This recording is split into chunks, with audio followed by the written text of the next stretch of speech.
Vamos lá então, pessoal. Na Era do Espírito é o nosso livro. Espíritos Diversos, psicografia do nosso querido Chico e comentários de José Herculano Pires. Hoje nós vamos estudar o item número 4, Família e Reencarnação. Nós teremos aqui Trovas do Lar, diversos autores trazendo para nós as suas belíssimas trovas, e depois Irmão Saulo faz o comentário A Verdade sobre a Mesa. Muito bem, vamos lá. Família e Reencarnação é aqui o título então desse nosso texto. Bom dia, Marion. E Herculano traz para nós então a seguinte introdução. Chico Xavier nos conta como surgiu o assunto durante a peregrinação que faz semanalmente aos lares dos amigos menos afortunados do bairro em que reside, sempre acompanhado por visitantes de outras cidades. Diz aqui então Chico: enquanto realizávamos a nossa visita fraterna a companheiros de nosso bairro, estava conosco uma estudiosa caravana de irmãos das cidades de São José do Rio Preto, Mirassol, Votuporanga e Ribeirão Preto. Durante todo o percurso, a nossa conversação foi um debate amistoso sobre assuntos do lar. Ao todo, com os amigos de outras cidades, éramos nada menos de 80 pessoas. As perguntas e respostas entre nós mostravam as nossas preocupações. Como observar a família e a reencarnação? De que modo os espíritos amigos consideram o casamento? Por que tantas lutas entre parentes? Estarão os espíritos luminares submetidos aos controles anticoncepcionais inventados pelos homens? Por que sonham os noivos com tanta felicidade para o lar? E por que tantas dificuldades enfrentam eles, em muitos casos, depois que se instalam no casamento? Perguntas como estas e muitas outras foram debatidas. E quando nos reunimos para a concentração das atividades da noite, diversos amigos espirituais, trovadores amigos, escreveram as ligeiras mensagens em versos que lhe envio para os nossos estudos. Então, vamos aqui para as trovas do lar. São 12 pequenas trovas, quadras aqui que chegam para nós, tratando desses assuntos, dessas perguntas que foram travadas, que foram apresentadas pelo Chico, lá naquele encontro com aquele pessoal. Então Marcelo Gama começa: a anotação clara e simples que nos obriga a pensar. Surge o lar dentro do mundo, sem que o mundo seja o lar. Os namorados são sonhos entre a verdade e a ilusão. Se chegam ao casamento, o lar revela o que são. Xavier de Castro. Para quem sofre no além, sob a culpa em choro inglório, o regresso ao lar terrestre é a bênção do purgatório. Oscar Leal. Família e reencarnação, Deus as fez buscando a paz. Não levam mágoas à frente, nem deixam contas atrás. Roberto de Alencar. Cartório faz união e começa o lar a dois. O amor constrói amizade, casamento vem depois. Antônio de Castro. De quaisquer provas na terra, a que mais amansa a gente, inimigo reencarnado, sob a forma de parente. Lulu Parola. Quando um sábio das alturas necessita reencarnar, ninguém consegue impedir, nem adianta evitar. Casimiro Cunha. Casamento é um laço em luz da vida superior, mas o lar desgovernado é a sepultura do amor. João Paiva. Toda civilização cresce em tudo sábia e bela, tão somente em qualquer parte, porque o lar sofreu por ela. Silveira de Carvalho. Não adianta fugir do débito que se atrasa, reencarnação chega logo, cobrando dentro de casa. Cornélio Pires. Todo lar que se levanta, como for, seja onde for, é sempre uma sementeira para a colheita do amor. José Nava. Lar e mãe, a dupla simples, que a força da vida encerra, guardam consigo ante Deus toda a grandeza da terra. Antônio Bezerra. Então aqui todas essas trovas, são 12 belíssimas trovas, que, como a gente viu, né, a grande beleza dessa estrutura poética é exatamente a simplicidade, as palavras objetivas, né, e o grande significado reflexivo que ela traz para todos nós. Né? Bom dia, Márcia. Então aqui nós vamos analisando aqui cada uma delas.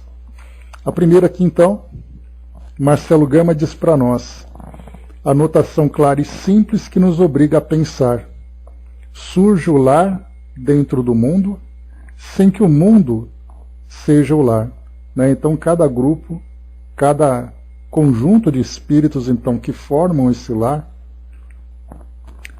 representam pequenos núcleos, né, de espíritos que se juntam com esse objetivo de crescimento, com esse objetivo de ajuste. E cada um ali compõe o seu próprio universo. Né? Cada grupo traz ali as suas particularidades, cada grupo traz ali as suas próprias experiências. Então essa é a constituição do lar. Xavier de Castro diz para nós aqui a respeito de uma das perguntas que foram feitas pelo Chico, né, colocando aqui, por exemplo, nessas questões, quando ele diz assim: por que sonham os noivos com tanta felicidade para o lar e por que tantas dificuldades enfrentam eles, em muitos casos, depois que se instalam no casamento? Né? Bom dia, Didimar. E aí então Xavier de Castro diz para nós: os namorados são sonhos entre a verdade e a ilusão. Se chegam ao matrimônio, o lar revela o que são. Né? Então aqui muita verdade aqui colocada, né, dentro dessa trova, porque eu me lembro, né, de José Carlos de Luca, que é um palestrante, escritor espírita. Ele é daqui de São Paulo. Ele escreveu um livro que falava sobre o lar, sobre a família. E aí então ele dizia sempre, né, que muitas vezes as pessoas pensam: vamos então fazer todo o trabalho durante o namoro para que a gente chegue então àquele pódio, né, aquele estágio final que é exatamente o casamento. E aí ele coloca no livro dele dizendo que é o contrário. É o casamento que começa a grande corrida da vida, né? Muitas vezes as pessoas dizem, né, finalmente consegui me casar com tal pessoa. E aí então a ideia é, agora que você se casou com ela, é que a vida vai começar. E é ali então, como coloca aqui Xavier de Castro, se chegam ao matrimônio, o lar revela o que são. Então é no dia a dia, na convivência, em que nós vamos então ali saindo, né? Não tirando máscaras, porque não é a ideia da gente imaginar que nós vivemos ali numa falsidade, né, nesse momento pré-casamento.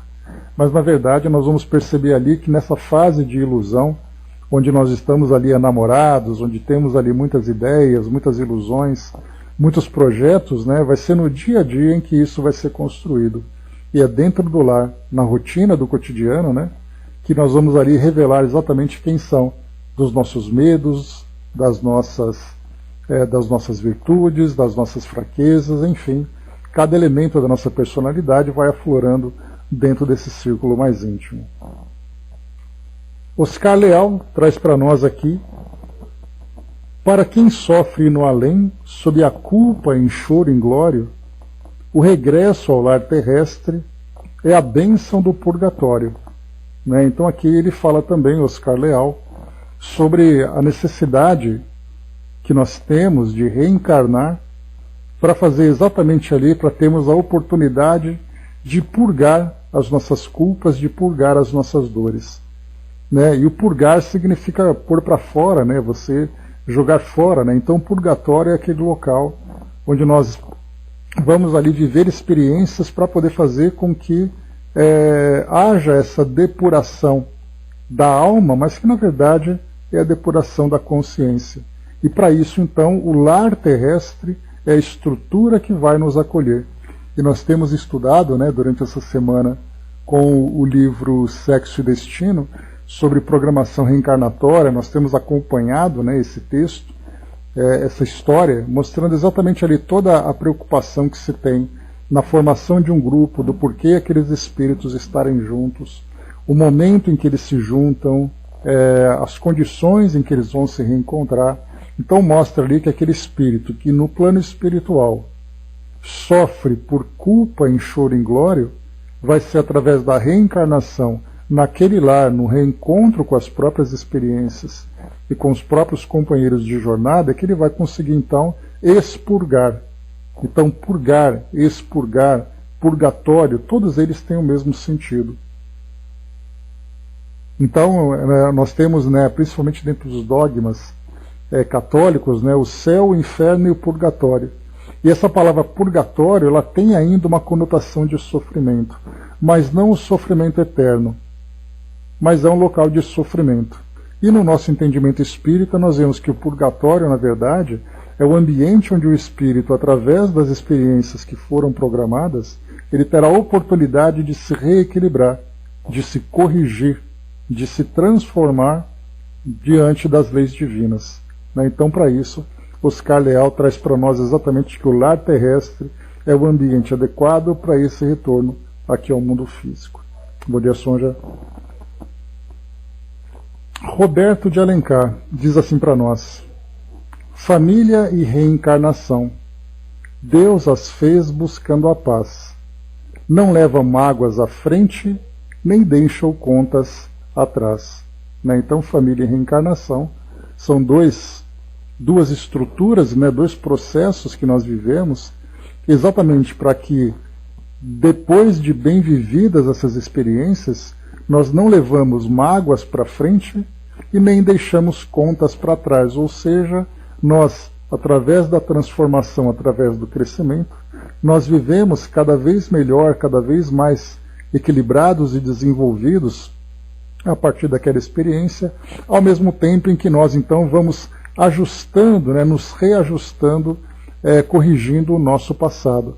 Então, a família e a reencarnação, a estrutura e o processo, quando bem aproveitados, nós temos oportunidade de acertarmos o passado e trazer ali um novo futuro, um futuro transformado, né? Mas para isso a gente lembra sempre que isso vem gradualmente, isso vem de uma forma lenta, trabalhosa, e que quanto melhor vividos, mais melhores os resultados também.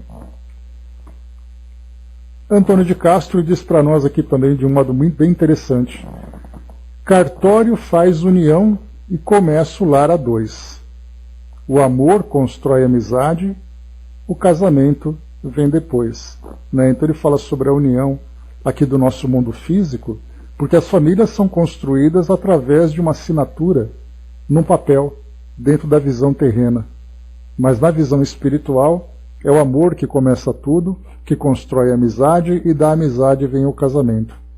Então, a diferença entre aquela formação burocrática que nós temos perante as leis da nossa sociedade e o entendimento do casamento a partir da visão espiritual, que é quando os espíritos então se juntam, principalmente sustentados pelo amor e pela amizade.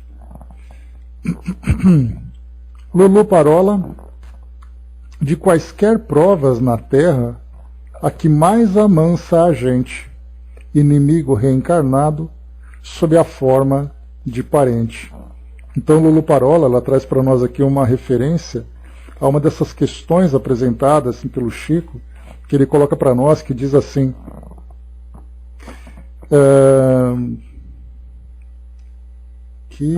aqui. como observar a família e a reencarnação. Por que tantas lutas entre parentes? E aí então coloca como explicação exatamente isso, né?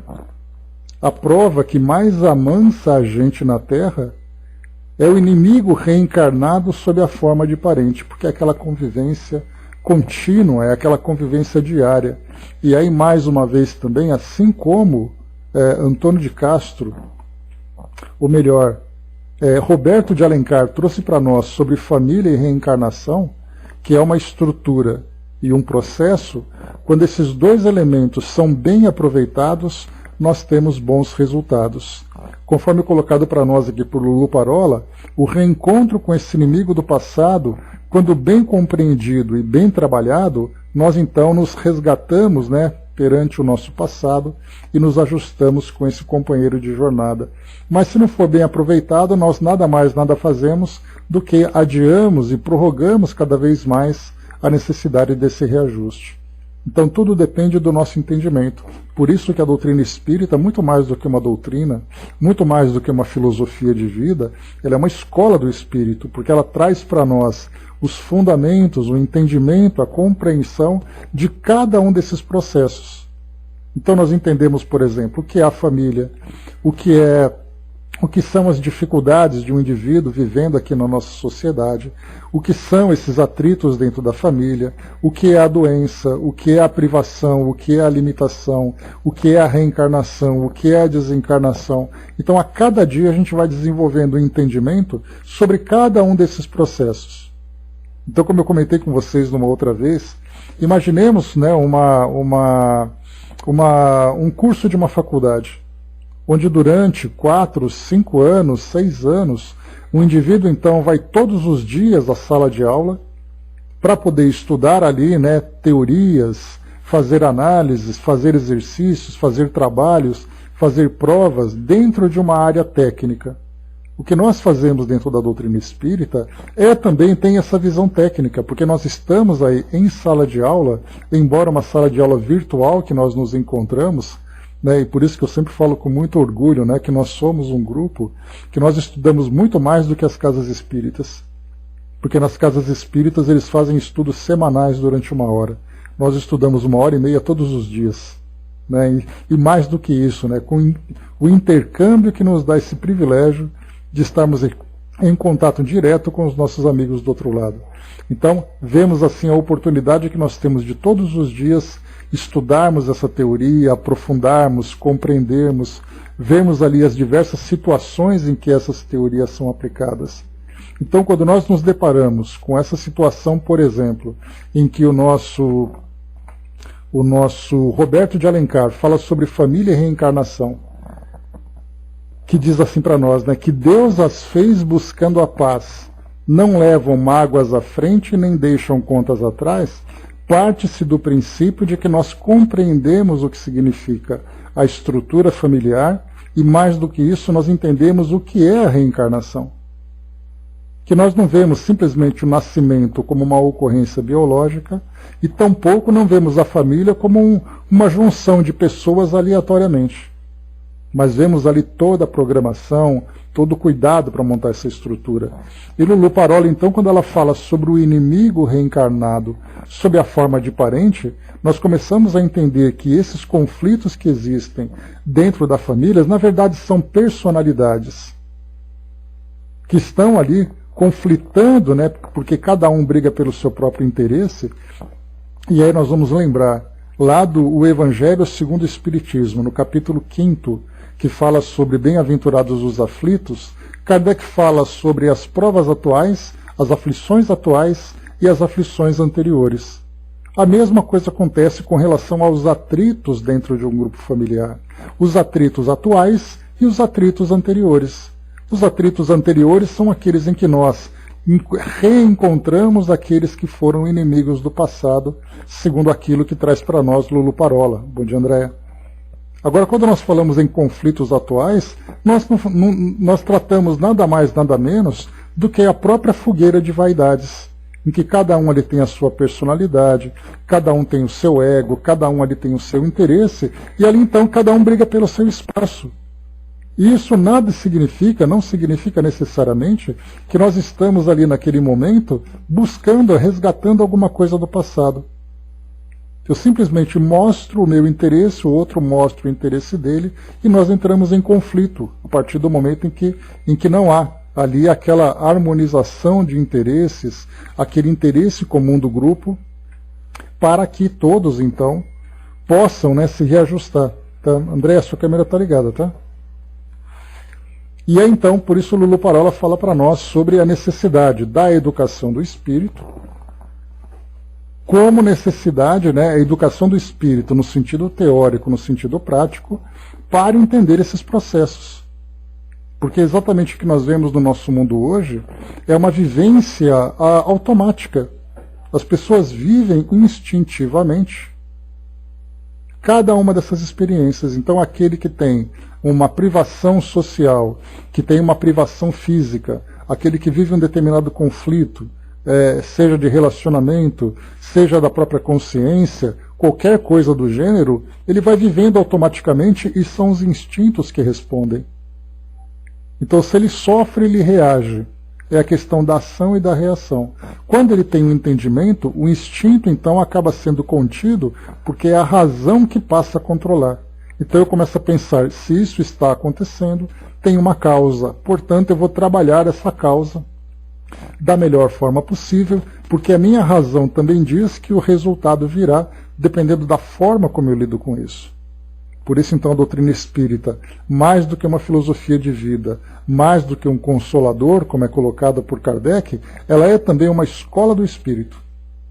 E essa educação do espírito é o que vai determinar para nós a boa vivência de cada uma dessas experiências.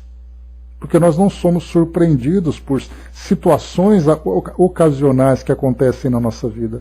A gente começa a analisar e entender o porquê das coisas. Quando se liga, por exemplo, à televisão e você assiste num telejornal que está tendo um conflito, uma guerra num determinado local, nós vamos pensar, por que esses espíritos estão fazendo isso? Quem são esses espíritos que estão ligados àquele conflito? Qual a história anterior que cada um tem? Qual é o aprendizado que eles estão tirando de tudo isso? Quando nós vemos ali um país, por exemplo, que passa pela miséria, em que nós temos ali pessoas passando fome, desencarnando por doenças das mais básicas, nós novamente questionamos quem são esses espíritos. Não perguntamos assim por que Deus permitiu que isso acontecesse, porque nós já conhecemos as leis. Nós entendemos que a reencarnação faz com que cada espírito esteja exatamente onde ele precisa estar, da forma como ele precisa estar, e tudo vai depender do modo como ele reage a essa experiência. Para que nós tenhamos esse entendimento, tudo depende daquilo que, né, dessa teoria que nós vamos então adquirindo, compreendendo e assimilando. A mesma coisa, né? Um acidente coletivo, muitas pessoas desencarnaram. Por que uma tragédia dessa aconteceu no mundo? Rapidamente nós vamos para o capítulo de expiações coletivas, desencarnações coletivas. Tudo para nós tem uma explicação. Eis então ali a grande importância da doutrina espírita como escola do espírito. Avançando um pouco mais, aqui a nossa trova número 7, Casimiro Cunha.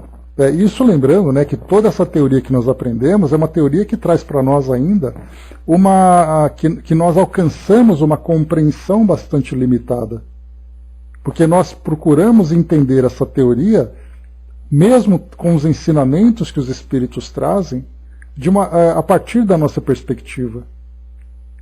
Então nós temos ainda assim essa visão limitada desse processo todo, porque nós não conhecemos aquele passado distante, não conhecemos a programação reencarnatória. A gente vai então aplicando essa teoria e as nossas deduções para tentar entender, ainda que superficialmente, determinado evento, determinado processo que acontece.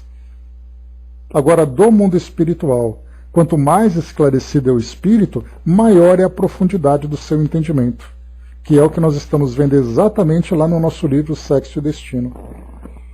Quando André Luiz, então, ele vê tudo aquilo acontecendo, né, com todos aqueles personagens, então nós temos a visão, por exemplo, né, vamos lembrar, Cláudio, a nossa personagem que se encontrava encarnada, estudando a doutrina espírita, tinha aquela visão sobre o perdão, sobre reconciliação, sobre reencontro entre espíritos e tudo mais. Depois André Luiz, mais esclarecido, via também ali aquele grupo de espíritos conectados, afinizados, e ele fazia ali então a sua análise. E depois nós tínhamos ali irmão Félix, que era mais esclarecido ainda, que tinha um conhecimento mais profundo sobre cada uma das personagens envolvidas. Então cada um ali no seu local, cada um no seu estágio evolutivo, tendo ali um grau de entendimento maior. Então a nossa visão, o nosso entendimento, depende muito da condição em que nós estamos aqui agora. Levando esse conhecimento todo para o plano espiritual e ampliando e aprofundando mais o nosso entendimento, maior será então a nossa compreensão a respeito de cada uma dessas experiências vividas aqui no mundo físico, como também no mundo espiritual. Casimiro Cunha. Primeiro aqui, né, antes da gente entrar no Casimiro, aqui em cima naquelas perguntas que Kardec colocou, que o Chico colocou, ele diz assim para nós: estarão os espíritos luminares submetidos aos controles anticoncepcionais inventados pelos homens? Ou seja, né, Kardec inclusive fala sobre isso na lei do progresso e na lei de reprodução. O homem consegue impedir a natureza de agir? Ele é capaz de ter esse controle? E aqui, quando o Chico coloca que espíritos luminares, né, ou seja, espíritos superiores, quando precisam reencarnar, os homens, através da sua ciência, através dos seus métodos, conseguem impedir que um espírito desse reencarne? Casimiro Cunha coloca para nós aqui: quando um sábio das alturas necessita reencarnar, ninguém consegue impedir, nem adianta evitar.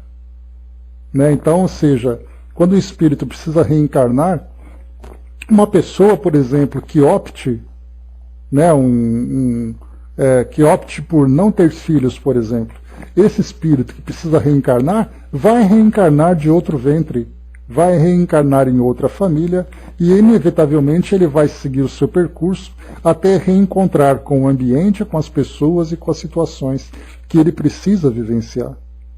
Então nada impede, né? Os homens podem até tentar criar ali pequenos entraves, né? Como é colocado pelos espíritos lá no livro dos espíritos. Né? Então ele pode colocar entraves, mas ele não consegue evitar. Então quando existe a programação reencarnatória, de um dia ou de outra, de uma forma ou de outra, isso vai acontecer. A Geliano colocou, na semana passada, conversando com amigos de outras instituições, eles falaram em que nunca se estudou doutrina como estamos estudando hoje. Né? E principalmente, Angelina, nos tempos atuais em que nós tivemos a pandemia, e as casas espíritas então tiveram restrições ali para suas atividades, e a tecnologia começou a ser utilizada, né, a nosso favor, certamente nós tivemos ali uma adesão muito grande de pessoas que tinham dificuldades, que frequentavam esporadicamente. Os grupos de estudos começaram então a transmitir com mais frequência os seus estudos, né? Então, como nós já estávamos ali preparados para esse momento, então na verdade ali esse período de pandemia nada mais fez do que atestar aquilo que nós já fazemos há muito tempo, né? Então muitos grupos que só estudavam presencialmente não valorizavam, não compreendiam a importância desse estudo virtual, passaram agora a ter uma compreensão. E isso é muito positivo, né? Porque muitos grupos, e é algo que eu sempre passo isso nos nossos cursos, muitos grupos iniciaram agora esse processo de divulgação, de estudos e também de prestação de serviços dentro da doutrina espírita, iniciaram esse processo agora e estão aprendendo a usar a tecnologia. E nós vimos assim que mesmo com o retorno das atividades presenciais, muitos desses grupos continuarão com essas atividades virtuais paralelas às atividades presenciais. Então eu sempre gosto de brincar, né, que pessoal, primeiro você tem que se arrumar, correr com a sua rotina, para ir até o centro espírita, bom dia Landão, para ir até o centro espírita para você estudar. Agora as pessoas estudam a doutrina espírita de pijama, com um prato de comida na mesa, ouvindo ali o estudo e conversando com os amigos. Quer dizer, existe um conforto maior do que isso? Né? Pois é, André, esses trabalhos híbridos, né, misturando ali o que é presencial para aquilo que deve ser presencial e aquilo que pode ser feito virtualmente, está trazendo um grande benefício. Né? E nós do Espiritismo.net já estamos nadando de costas, né, no meio dessa bagunça toda, porque isso para nós é uma rotina absolutamente normal. E nós aqui da nossa sala, mais ainda, né, porque estamos há muito tempo estudando dessa forma e vendo aqui o bom resultado que nós estamos tendo. Né? Mas enfim, isso é parte. Né? João Paiva, aqui na Trova, né? Pois é, eu comento muito, Angelina, que vai ser com muito pesar se por acaso algum grupo que comece a estudar virtualmente, depois que retomarem as atividades presenciais, deixarem de aproveitar a tecnologia que surgiu como oportunidade de expandir os trabalhos. E infelizmente muitos grupos vão fazer isso. Que as pessoas vão dizer, mas eu não gosto de estudar virtualmente. Para mim tem que ser presencial. No momento em que ele para de fazer isso, outras pessoas perdem a oportunidade de ter essa facilidade. Seja porque têm dificuldades de estarem presentes no grupo, seja porque moram distantes, sejam porque têm problemas de mobilidade, problemas de horário, enfim, uma série de empecilhos que podem surgir impedindo que a pessoa estude. E o virtual está ali, num celular, num computador, dentro de casa, fora de casa. Basta simplesmente que ela se conecte e participe dos estudos. Mas felizmente hoje nós temos uma grande quantidade de material sendo divulgado e muitos grupos realizando atividades na internet. Né? Isso é muito bom. André colocou, né, só de pensar que tomar banho, trocar de roupa, pegar material, carro, trânsito. Pois ainda tem horário, né, André? Às vezes estudos à noite, você tem que chegar em casa às 10h30, 11 horas da noite e tudo mais. Imagina você em casa, quietinha ali, bem tranquila, bem refrescada, coisa maravilhosa, né? Vamos lá então. Trova número 8, João Paiva. Casamento é um laço em luz da vida superior, mas o lar desgovernado é a sepultura do amor. Então João Paiva traz para nós aqui nessa trova, falando exatamente sobre o casamento, que é esse laço de luz da vida superior. Mas se esse casamento acaba se desorganizando e se torna esse lar desgovernado, certamente ele é a sepultura do amor. Porque aquele casamento que tinha como objetivo fazer com que o amor se desenvolvesse entre as pessoas que compõem aquele grupo, né, aquele casal, se o lar se torna desgovernado, com discussões, desentendimentos, com desarmonia e tudo mais, ele tem a tendência a se tornar uma sepultura do amor. Aquele amor que tinha por objetivo se desenvolver acaba sendo sepultado, deixando para as existências seguintes novamente esse trabalho de reconstrução. Silveira de Carvalho diz assim para nós, aqui é bem interessante isso.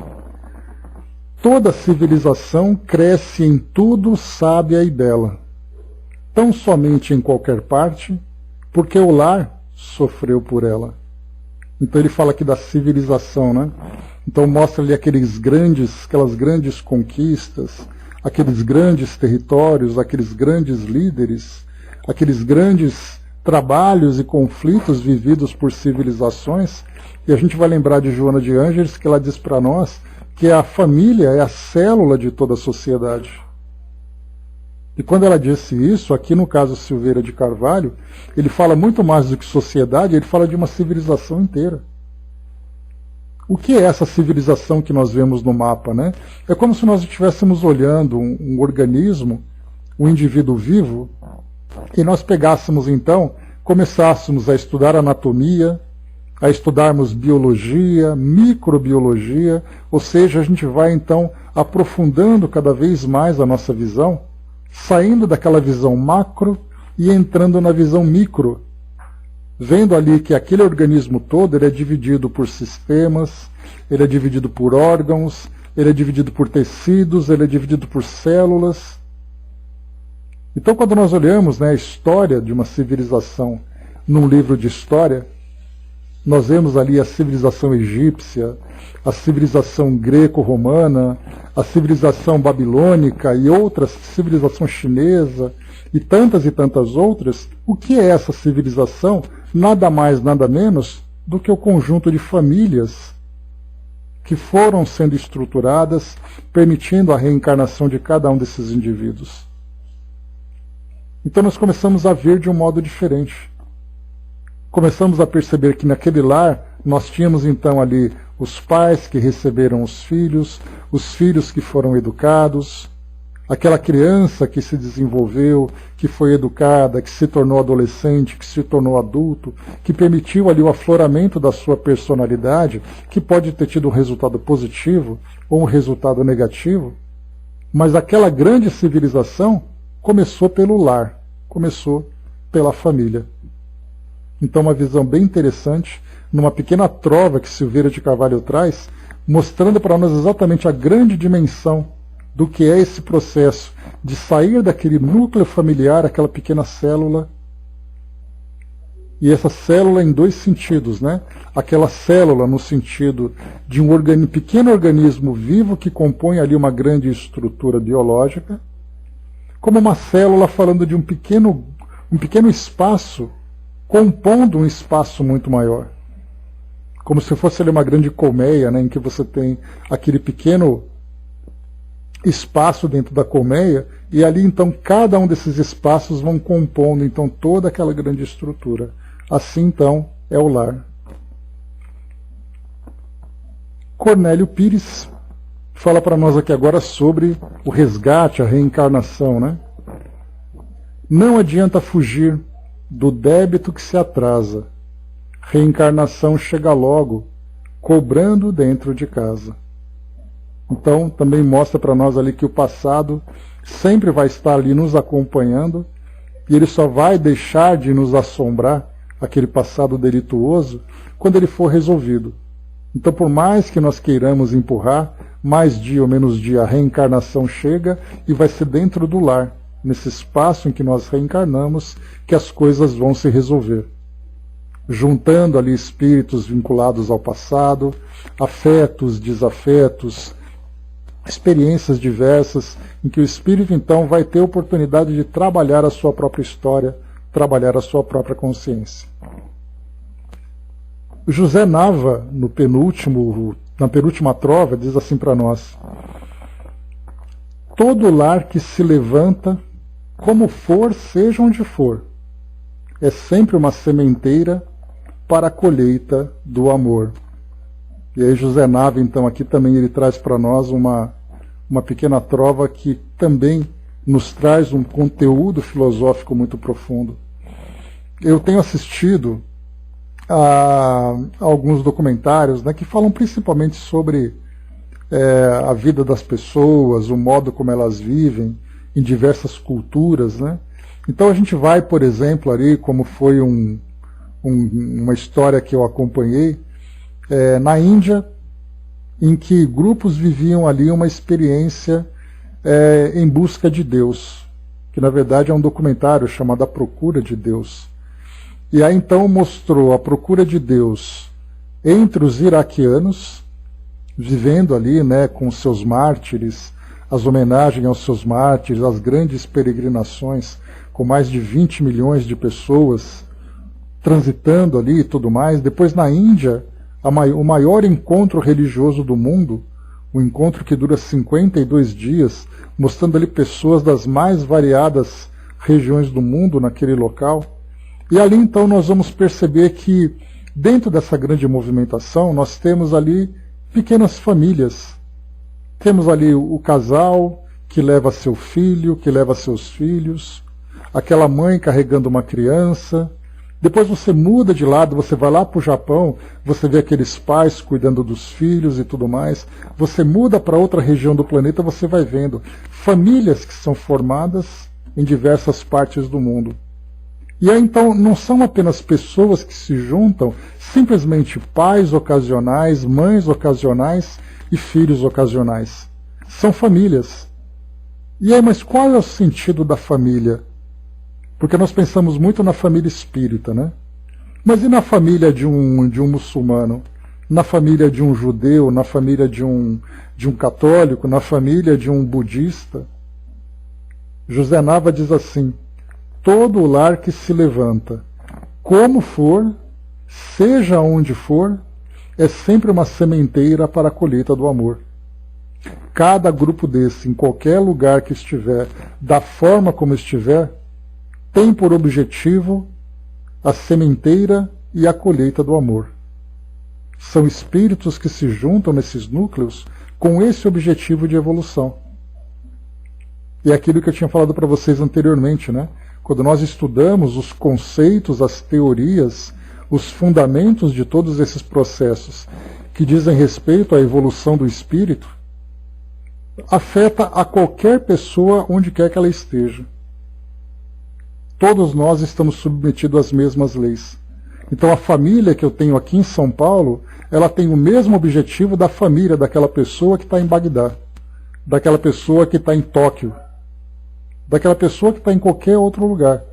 Uma família de esquimó tem o mesmo objetivo de juntar aqueles espíritos para viverem suas experiências dentro de uma cultura, dentro de uma circunstância. E qual é o objetivo? É sempre uma sementeira para a colheita do amor. E por último, Antônio Bezerra diz para nós aqui: lar e mãe, a dupla simples, que a força da vida encerra, guardam consigo ante Deus toda a grandeza da terra. Então ele coloca aqui, né, lar e mãe. Hoje nós temos, né, muitos pais que assumem suas famílias, né, exatamente por falta da convivência, seja pela separação, seja pela desencarnação e tudo mais. Mas nós vimos ali então que a mãe acaba sendo ali exatamente a essência, a alma daquele lar. E nós já estudamos também aqui outras passagens, né, através de poemas, através até mesmo da participação dos nossos amigos do plano espiritual, falando exatamente qual é o sentido da mãe, que também não é apenas o nome, né?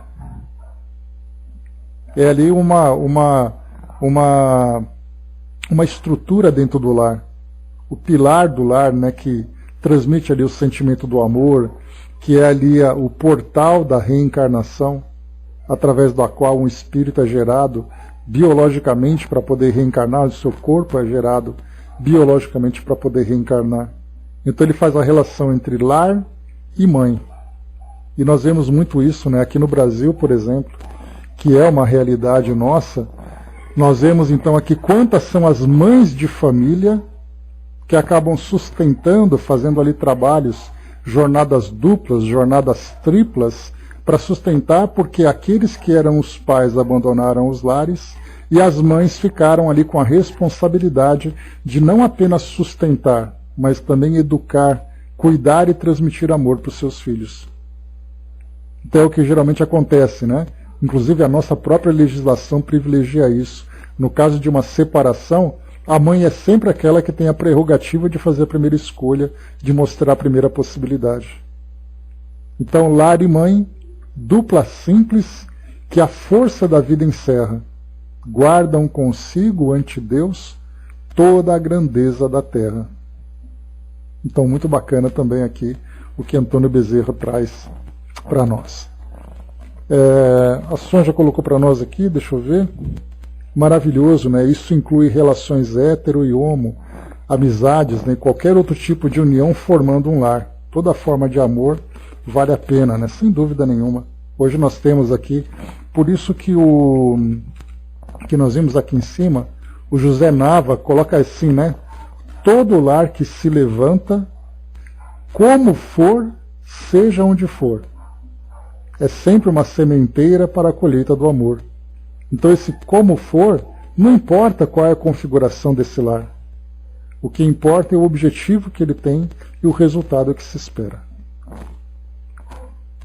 Muito bem. A partir dessas trovas, né, chegando para nós uma trovinha aqui também, muito obrigado. A família é seu verdadeiro jardim, onde se planta e colhe da sua terra, mas que sem rega ela seca, e sem a terra seca ela morre. né? Tá, então, obrigado pela trova, para poder ilustrar mais ainda para nós aqui, né? Mostrando que a família realmente, né, quando ela se transforma nesse jardim, e ela é bem cultivada, ela é bem adubada, ela é bem regada, ela traz ali as suas melhores flores, o seu melhor fruto. Agora, quando ela é negligenciada, aí então nós temos ali, né, as plantas daninhas, a seca, que vão ali devorando, destruindo, as pragas, né, que vão corroendo todas as plantas que estão ali sendo cultivadas. Então, um bom jardim cuidado tem ali a mesma referência que uma boa família muito bem estruturada. Obrigado mais uma vez. A verdade sobre a mesa. Então aqui agora, Herculano Pires, irmão Saulo, faz um comentário sobre as trovas que nós recebemos aqui agora, né? De 12 trovas que nós lemos, tivemos aqui a 13ª, que chegou para ilustrar aqui também o nosso estudo. A verdade sobre a mesa. A verdade é o pão do Espírito. Sobre a mesa de Chico Xavier, cercada de amigos que vieram de longe para o banquete, os trovadores do além lançaram suas rodelas de pão. Cada um deles foi poeta na terra e continua a cantar depois da morte, porque a criatura de Deus não morre, apenas troca de roupa. Fizeram um rodeio de trovas e cada trova é uma síntese pessoal da visão coletiva da verdade. Cada trova responde a determinadas perguntas dos homens. Os temas se desenvolvem através das trovas. O lar surge no mundo para humanizá-lo, graças ao sonho do namoro em que as almas procuram-se no seio de amar. A convivência vai revelar que elas não são o que sonhavam, mas o purgatório do lar é uma bênção para libertar do inferno do passado. Aqui Herculano Pires vai desenvolvendo, né, cada uma das trovas que chegaram relacionadas com as perguntas que foram feitas. A família terrena permite o reajuste através da reencarnação, dissolvendo as mágoas e liquidando as contas, como nós vimos, né, desde que bem vividas. O casamento não se faz no cartório, mas no lar. E nele é que o inimigo, transformado em parente, acaba por nos amansar. Os espíritos superiores não estão sujeitos ao controle humano da natalidade. Nascem quando querem, pois conhecem e dominam as leis naturais melhor do que os homens. Aí, tratando exatamente daquela ideia, né, dos obstáculos que o homem pode pôr, mas os obstáculos não impedem da natureza agir da forma como ela precisa. Um lar desgovernado, desprovido de orientação, vira a sepultura do amor, como nós vimos lá também. Entretanto, é o lar a fonte e a base de todas as civilizações, acertando as contas do passado dentro de casa e melhorando as criaturas. Resulta daí a colheita do amor, graças à ação de duas forças simples, naturais, que se conjugam para construir a grandeza da terra. Os laços familiares, orientados pela ternura materna, pela presença da mãe.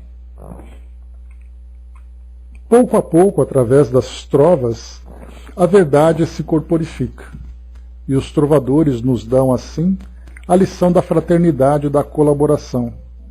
Fizeram um mutirão para responder às perguntas dos homens. Cada qual deu o seu pedaço, e o pão da verdade apareceu sobre a mesa do médium para saciar a fome dos espíritos. É esse o processo da revelação. Desde que o mundo é mundo, a verdade flui para os homens através da mediunidade. Então, quando ele fala aqui sobre o processo de revelação, bom dia, amar pelos dois, esse processo de revelação faz exatamente ali aquilo que é colocado por Kardec no livro A Gênese, que fala sobre o controle universal dos ensinos dos espíritos. Ou seja, nós tivemos aqui 12 poetas que trouxeram 12 trovas falando do mesmo assunto, trazendo a mesma coerência entre si. Então eles não usaram as mesmas palavras, mas eles abordaram essa questão do lar, essa questão da família, cada um do seu jeito, cada um abordando o seu aspecto, e é como se nós pegássemos peças de quebra-cabeça que encaixássemos e formássemos uma imagem completa. Esse é o caráter da revelação, a participação de diversos espíritos, trazendo ali a sua visão sobre determinado tema, e esses temas vão se conectando, vão se completando. E se por acaso tivéssemos ali um assunto que trouxesse algo incoerente, naturalmente se destoaria dessa base que foi construída. Então por isso o processo da revelação, que é o que constrói, né, os fundamentos da doutrina espírita. Então nós vimos aqui inicialmente, meus amigos, aqui nesse primeiro, família e reencarnação é o tema. O Chico então falando aqui sobre esse grupo, né, de 80 e tantas pessoas aqui presentes, né, naquele trabalho, discutindo sobre esse tema de revelação, de reencarnação e família, e as trovas do lar vieram então para responder a cada uma dessas questões. Né, belíssimo trabalho aqui feito pelos espíritos. Segunda mensagem de hoje é o item número 5, autógrafos na Bienal do Livro. Né, vamos ler aqui a introdução, mudando aqui um pouco de assunto agora, trazendo um outro tema bastante importante também. Diz assim para nós: Francisco Cândido Xavier esteve no encerramento da segunda Bienal do Livro, que foi aqui em São Paulo, autografando livros por ele psicografados. Essa segunda Bienal do Livro, que geralmente acontece aqui no Parque do Ibirapuera, em São Paulo, ela foi realizada entre os dias 17 e 25 de junho de 1972, no pavilhão Armando Arruda Pereira, aqui no Parque do Ibirapuera, em São Paulo. Então a Bienal, inclusive teve a Bienal do Rio, acho que foi mês passado agora, ou algumas poucas semanas, esse encontro internacional de escritores, editoras e tudo mais, que acontece naturalmente, bienal, a cada 2 anos. Então o Chico esteve, em 72, aqui em São Paulo, psicografando não, autografando o livro psicografado por ele. Entre essas obras figura um volume de poemas intitulado Flores de Outono, de autoria de Jesus Gonçalves, poeta ranceniano que desencarnou no sanatório de Pirapitingui, neste estado, aqui em São Paulo. O livro se divide em 3 partes. Primeiro, poemas da fase em que o poeta era materialista. Segundo, poemas da fase espírita do poeta. Terceiro, poemas do após-morte, psicografados por Chico.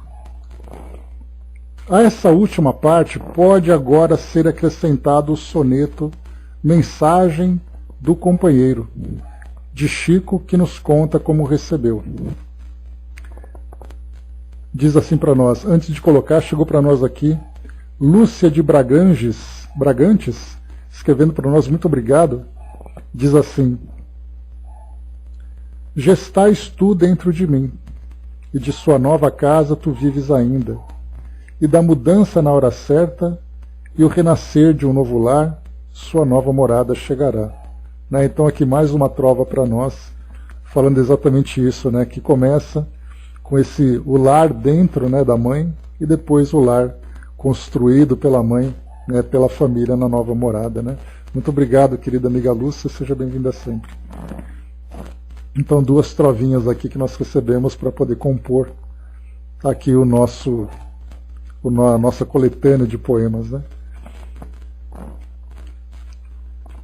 Então aqui, no Mensagens de Companheiro, acrescentando esse soneto trazido pelo Chico, ele explica como recebeu. Diz assim: esta página foi produzida numa de nossas reuniões públicas recentes. tínhamos conosco vários visitantes ligados a entes queridos, atualmente na condição de Hansenianos. A gente lembra que os Hansenianos, né, eram aqueles que no passado eram chamados de leprosos. E essa doença ela foi descoberta no século XIX, que tinha ali um médico, né, chamado, e tinha o sobrenome de Hansen, por isso então hanseníase, né, que foi então definida. A nossa conversação, antecedendo a tarefas espirituais da noite, versava sobre companheiros transitoriamente separados do lar e da família. Iniciada a reunião, o Evangelho segundo o Espiritismo nos ofereceu para o estudo o item 27 do capítulo 5, intitulado Dever-se-á por termo as provas do próximo, que nos deu oportunidade a muitas reflexões. Ao fim das tarefas, nosso amigo Jesus Gonçalves escreveu a poesia que passo às suas mãos amigas, na ideia de que ela tenha utilidade para os seus sempre valiosos comentários. Bom, aqui nós vamos devagar então, que nós temos então, primeiro, entendermos, né, conhecermos quem é Jesus Gonçalves. Eu tenho aqui a biografia dele, vou ler para vocês, lá do site O Consolador. Depois nós temos aqui no Evangelho segundo o Espiritismo, esse item 27 do capítulo 5, se nós devemos pôr termo às provas do próximo. Esse é um tema bastante interessante, que a nossa sociedade hoje, né, tem ali uma dificuldade muito grande de compreender. Né, eu tenho obrigação, eu tenho dever de diminuir as provas daquele que passa por dificuldades? E nós espíritas, inclusive, temos essa dúvida, porque se nós sabemos que um espírito reencarna numa condição difícil, por exemplo, como um morador de rua, um dependente químico, qualquer outra situação, se ele reencarnou tendo essa prova como uma necessidade de expiação, eu tenho o dever de aliviar essa prova dele? Então é essa dúvida que é esclarecida por essa questão apresentada no item número 27. Então, mas antes de nós então estudarmos, não sempre que sim, mas a ideia que se tem, né, Dudu, é se de um lado o espírito precisa passar pela prova, do outro, por que eu tenho que ajudá-lo a passar por isso? Então a ideia da caridade para nós, vinda junto com essa questão da prova e da expiação, ela gera esse conflito. Nós fazemos porque eu acho que a caridade ela se sobrepõe a qualquer outra situação. Mas aí nesse caso eu penso, bom, eu vou fazer caridade porque eu sei que eu tenho que fazer para poder melhorar. Mas aquele outro precisa dessa caridade? Né? Então a gente vai estudar isso com calma depois. E a terceira parte, naturalmente, vai ser essa mensagem de companheiro, esse soneto trazido por Jesus Gonçalves, que a gente vai estudar o seu conteúdo, e depois aqui os comentários de Herculano Pires a esse respeito. Bom, então vamos lá. Jesus Gonçalves, quem foi então essa figura, né, tão destacada aqui no meio espírita?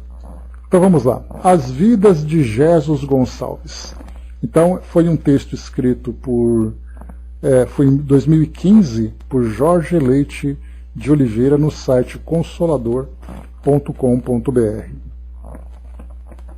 Nascido em Borebi, São Paulo, em 12 de julho de 1902, o poeta, jornalista e teatrólogo Jesus Gonçalves futuramente iria acrescentar um acento agudo no E da primeira sílaba do seu nome e passaria a assiná-lo como Jesus por não se considerar digno de usar o mesmo nome do Cristo. Esse poeta, desde os 27 anos, passou a sofrer do mal de Hansen e desencarnou vitimado por essa terrível doença em 16 de fevereiro de 1947, antes de completar 45 anos de idade. Eis seu primeiro soneto, psicografado por Chico e inserido na obra Parnaso de Além-Túmulo. Anjo de redenção, diz assim o soneto. O soneto, a gente lembra, tem uma estrutura, né, de quatro versos na primeira estrofe, 4 na segunda estrofe, depois 3 na terceira e 3 na quarta. Então, 4-4-3-3 é a estrutura do soneto. Diz assim para nós: do céu desceste resplandente e puro, e no santo mistério em que te apagas, vestite-me o burel de sane e chagas, e algemaste-me a lenho estranho e duro. Nume solar pairando no monturo, terno escondendo as flores com que afagas, ouviste-me em silêncio o choro e as pragas, doce invisível no caminho escuro. Mas da cruz de feridas que me deste, libertaste meu ser à luz celeste, onde sublime e fúlgido flamejas. E agora brado, enfim, de alma robusta, Deus te abençoe, ó dor piedosa e justa, anjo da redenção, bendito sejas. Então ele faz aqui um poema relacionado exatamente com a experiência que ele vivenciou. A necessidade, né, de ter essas chagas da hanseníase como parte do seu processo evolutivo, para que no final, no último estrofe, e agora brado enfim de alma robusta, Deus te abençoe, ó dor piedosa e justa, anjo da redenção, bendito sejas. Então, veio aqui a hanseníase como parte da sua experiência. E continua o texto aqui para nós. Esse espírito de 370 ou 375 a 410 anos, é o ano, né? Viveu na terra como rei visigodo, 30 a 40 anos, chamado Alarico I, que tomou e saqueou Roma em 410, mesmo ano em que morreu, quando se dirigia com seu exército à África, intencionando também conquistá-la e se tornar o homem mais poderoso do mundo. Na cidade de Cosenza, Itália, uma tempestade dizimou seu exército junto com ele, e seu sonho de conquista terminou ali. Conta-se que antes dessa fatídica viagem foi procurado por Santo Agostinho, o qual lhe pediu clemência para com o povo romano, e de certa forma foi atendido, pois Alarico determinou que nenhuma igreja fosse atacada. Desse modo, quem ali se abrigou foi poupado pelos seus soldados. Isso então de 370 a 410, mais ou menos. De 458 a 507, 50 anos aproximadamente, foi sua nova existência na Terra. Renasceu no mesmo país e recebeu o nome de Alarico II. Ainda ávido pelo poder e pelas conquistas, foi derrotado e morto pelo exército do rei francês Clovis, na Batalha de Vouillé, na França.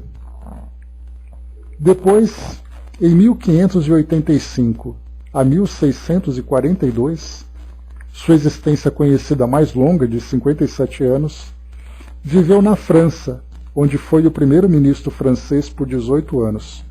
Foi o cardeal Richelieu, primeiro-ministro francês. Para quem conhece a história dos Três Mosquiteiros, né? O cardeal Richelieu era aquele vilão. Dizem que tinha mais poder do que o próprio Luís XIII. Influenciou Luís XIV, Napoleão e de Gaulle.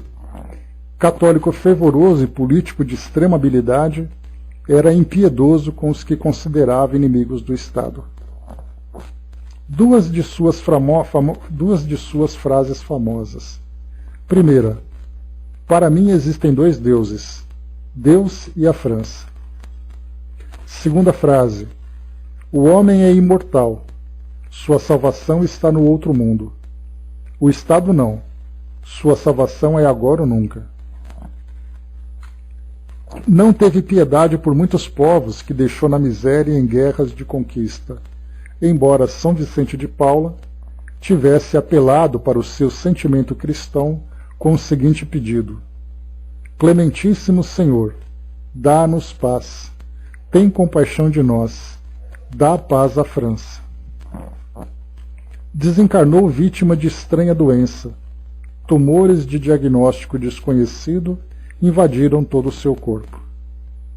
De 1902 a 1947, teve 44 anos aproximadamente, foi o tempo de sua última existência. Nasceu em Borebi, São Paulo, e foi órfão de mãe aos 3 anos. Aos 14 criou a bandinha de Borebi. Era conhecido por sua liderança nas festas e quermesses locais. Aos 17 anos mudou-se para Bauru e cursou o ginasial incompleto no Colégio São José. Fundou a Jazz Band de Bauru e escreveu peças de teatro que também representava. Ainda colaborava com o jornal Correio da Noroeste, desta cidade.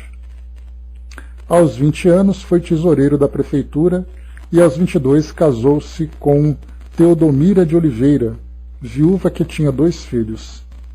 Jesus teve com ela outros 4 filhos, mas em 1930 ela desencarnou vítima de tuberculose. Casou-se então com a vizinha Anita Vilela, com quem viveu 12 anos, já portador de hanseníase desde os 27 anos. Devido à doença, teve que entregar os filhos à tutela de parentes. Aposentou-se prematuramente e passou por um tempo vivendo de favores. O amigo João Martim Kolbe cedeu-lhe um terreno onde plantava melancia e outras frutas. Porém, em 1933, o serviço sanitário da cidade o recolheu e o afastou do convívio familiar, internando-o no Asilo Colônia Aimorés, em Bauru. Embora muito querido e dedicado às artes, nessa época declarava-se ateu, por não considerar justa sua situação ante a ideia de um Deus equânime e bom. No Asilo Colônia Aimorés, onde ficou de 1933 a 1937, era chamado de mestre e admirado por sua imensa disposição e capacidade para o trabalho. Criou o pequeno jornal do asilo intitulado O Momento. Produziu textos e participou de peças teatrais. Também criou a Jazz Band Aimorés, pois tinha especial talento para a música. Após muita insistência com problemas sérios de fígado, tentou se internar no Hospital Padre Bento em Guarulhos, São Paulo, mas durante a viagem passou mal em Pirapitingui e acabou seus dias internado no hospital dessa cidade paulista. Ali fundou a Jazz Band de Pirapitingui, a Rádio Clube de Pirapitingui e o Nosso Jornal, periódico interno do jornal. Ficou viúvo novamente e se casou com Isabel Laureano, apelidada de Ninita, que também era portadora de hanseníase e cega. A esposa, que era espírita, acabou convertendo-o ao espiritismo. Certo dia em que sentia muita dor no fígado, Jesus colocou um copo de água sobre a mesa e disse: "Se Deus existe mesmo, dou-lhe 5 minutos para essa água se transformar em remédio." A água imediatamente tomou uma coloração esbranquiçada. Ele a bebeu e melhorou das dores que sentia. Convenceu-se definitivamente. Fundou o Centro Espírita Santo Agostinho em Pirapitingui, em homenagem ao santo que lhe rogou para poupar a população romana do massacre de suas tropas, quando Jesus estiver encarnado com o nome de Alarico I. O Centro Espírita Santo Agostinho, após sua desencarnação, passou a ser administrado por Ninita, sua última esposa. Eis seu novo soneto psicografado por Chico Xavier e publicado em 1962. Reencarnação. Há séculos num carro de esplendores, minha vida era a angústia de outras vidas, estraçalhava multidões vencidas, coroado de púrpura e de flores. Depois a morte, os longos amargores, depois ainda a volta a novas lidas, o berço pobre, o manto de feridas, a solidão e os prantos redentores. Volve do rei antigo um réu que espanta, e o Senhor concedeu-me a lepra santa para cobrir-me em chagas benfazejas. Mas hoje, livre enfim de toda algema, posso saudar a dor justa e suprema, emissária da luz, bendita sejas. A história de Jesus Gonçalves é uma prova da bondade e da misericórdia de Deus para conosco, seus filhos, a quem destina a felicidade pela iluminação gradativa de nossas almas, mas não nos isentas de expiar e reparar todas as nossas dívidas. Pois o arrependimento sincero nos permite a reabilitação perante as leis divinas, porém não nos dispensa de suas consequências. É por isso que Jesus Cristo afirmou: a cada um segundo as suas obras. Pensemos, falemos e hajamos sempre no bem, e ainda que tenhamos que reparar incontáveis dívidas de negro passado, jamais estaremos órfãos do amor e da proteção de nosso Pai Celestial. Então esse texto, A Vida de Jesus Gonçalves, de Jorge Leite de Oliveira, teve como biografia aqui então, Parnaso de Além Túmulo, Jesus Gonçalves, o poeta das Chagas Redentoras, de Angélica Reis, trajetória de um dos maiores médiuns de todos os tempos, aqui Divaldo, com trecho de Divaldo, e Antologia dos Imortais, também aqui uma mensagem de Jesus Gonçalves. Então esse aqui é esse que a gente sempre fala, do Jesus, então essa é a história dele. Aqui alguns poemas que ele trouxe para nós. E no nosso próximo encontro, nós então voltaremos aqui para esse capítulo, Autógrafos da Bienal, que nós vamos ler então essa mensagem de companheiro, psicografado pelo Chico, esse soneto, e depois a Estamenha de Chagas, comentário aqui de Irmão Saulo.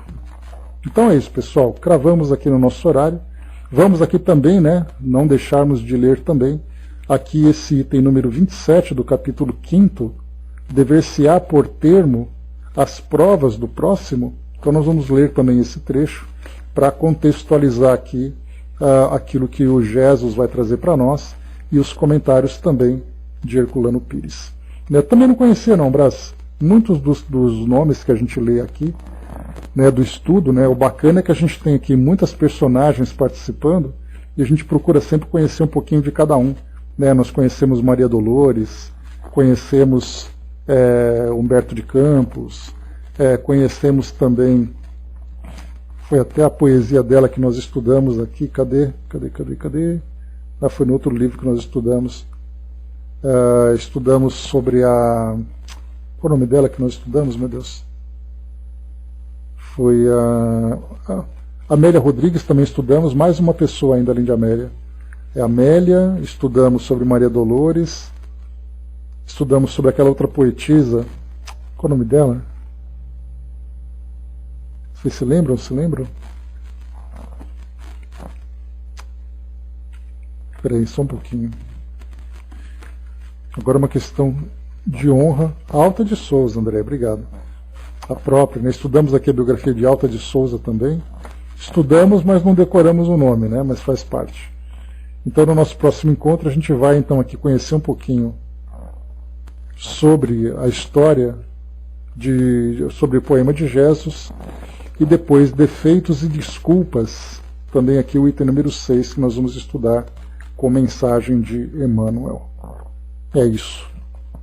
Através de um médium de BH vim saber que Francisco de Assis, ligado a João Evangelista, são essas várias reencarnações que o pessoal vai trazendo para nós, fazendo de conexão entre os espíritos. São temas bem interessantes também. É claro que a gente não pode, Brás, tomar como verdade absoluta, mas a gente faz as conexões entre os espíritos e vê ali uma ligação muito